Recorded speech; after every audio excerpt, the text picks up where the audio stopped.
Alrighty people, here's a review on the Ford Taurus 2012 limited edition all-wheel drive Ford Taurus. Okay, here we go people. So this is the exterior of the car. I really like what Ford has done. It's really not that typical Ford car like that was made back in the late 90s to early 2000s.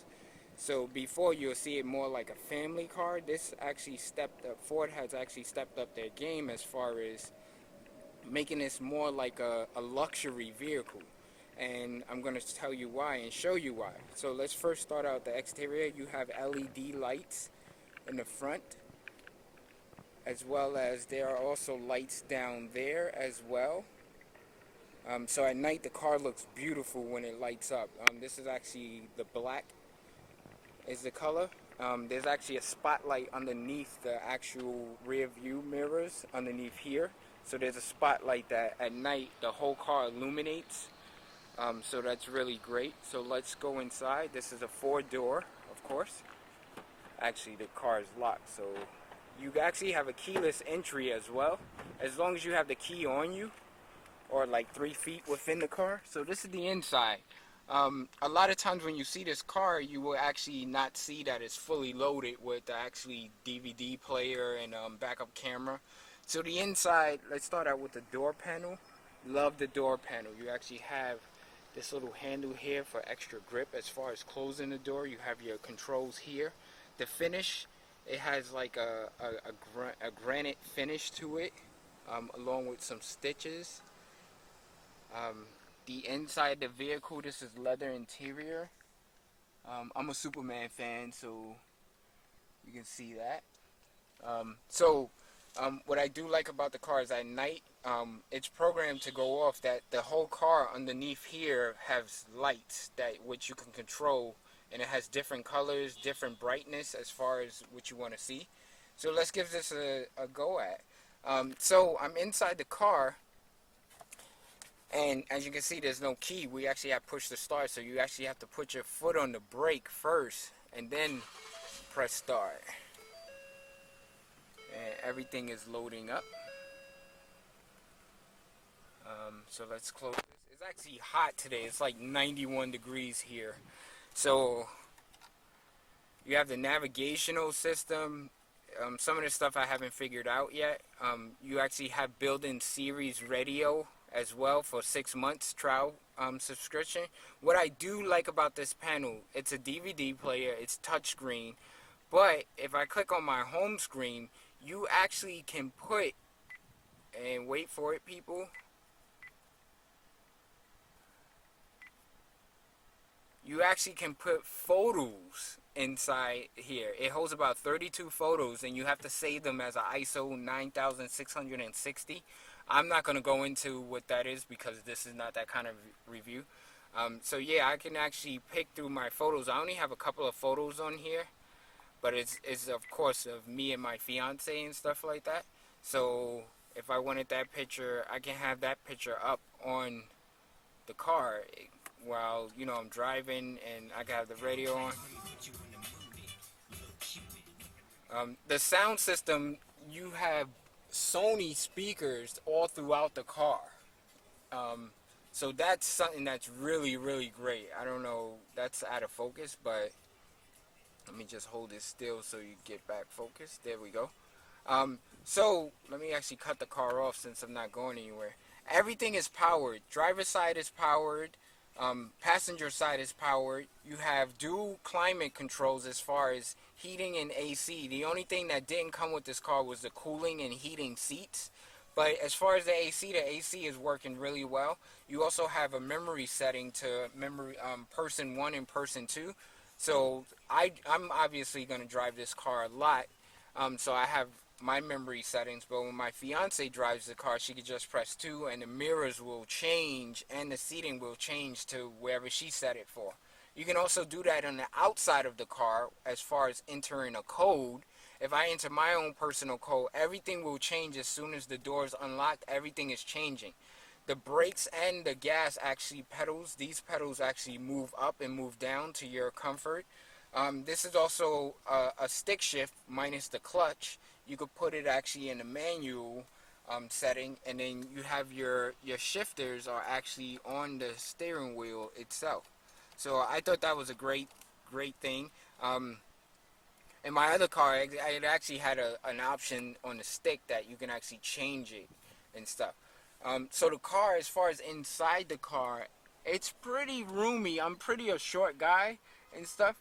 I'm about 5'7", and it's pretty roomy for me. However, if you're 6 feet plus, I think you're gonna have some limitations. Another thing that I love about this car is that not only that the back is like this, but you can actually, you know, have a little divider with cup holders as well in the back. The things I don't like about the car, let's talk about that, because I know a lot of you guys are viewing this video based on, as far as you want to know everything. This Ford Taurus 2012 limited edition is very limited as far as your viewing. As far as when you're driving, you have limited viewing, so the car actually will help out with that, because it has blind spot detectors that are actually embedded into the rear view mirrors. So if there's a car in my blind spot, you will see like a yellow light come up in this region, as well as that rear view mirror as well. So it's very limited as far as viewing. Another thing that I don't like about this vehicle is that the trunk button is all the way over here. So let's say, for instance, I get out of the car and I forget something, I gotta come all the way over here to press to release the trunk. I think that's not really a great design to put the trunk button. Maybe down here, should have had it in the middle of here, something like that. Another thing I don't like about the car is that when you do cut the car on, and which, let me do that again for you guys. And I don't know if you can see that. Yeah, I guess you can. So you have all these settings that you can control up here.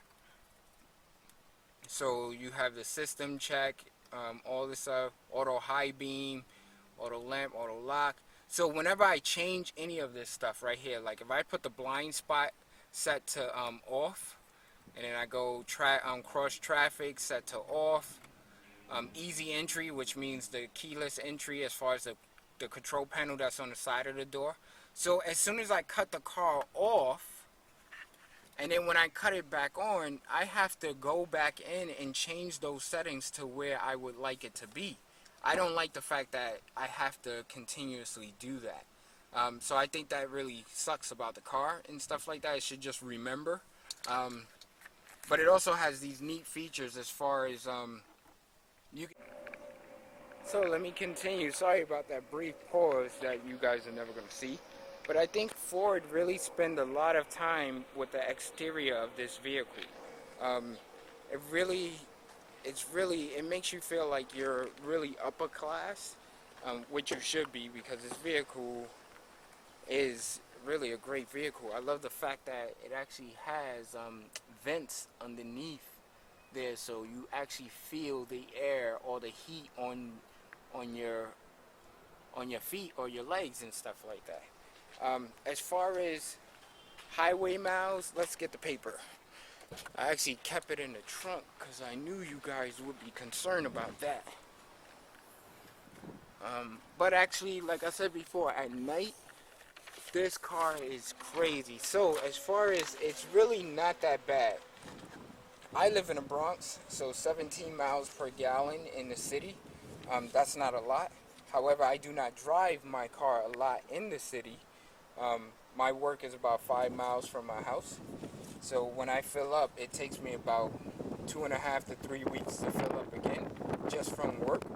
And highway miles is 26 miles, so that's really standard, 26 to 32 miles per gallon. This actually says 21 to 31. So it really depends on, you know, how you drive and how you maintain your vehicle, basically. So, and you know, if you take care of your car, it takes care of you, basically, and you'll be able to get more out of it. So there you have it, people. We have the Ford Explorer 2012 limited all-wheel drive, so that helps out in the winter time. And there you have it, people. The KBP review on the Ford 2012 fully loaded, navigation, backup camera, all that stuff. Oh, let me show you guys that before I go. The whole backup camera. Now the backup camera is actually in here, right underneath there. There's a backup camera. So when you're driving a car, let me actually close this door. When you're driving a vehicle, and let me just show you how that works. In some editions, not the fully loaded limited edition, the backup camera is actually in the rear view mirror. It's actually like part of this will turn into a backup camera when you put the car in reverse. Now, when you put this car in reverse, of course you have the indications what you can cut off, and it actually shows you how far by indicating green, yellow, and red, and it will beep loudly or quicker when you're really close to crashing into the object that is in back of you. So I think that's great as far as backup camera. So there you have it, people, the FORD 2012 limited edition Taurus, and see you guys next time.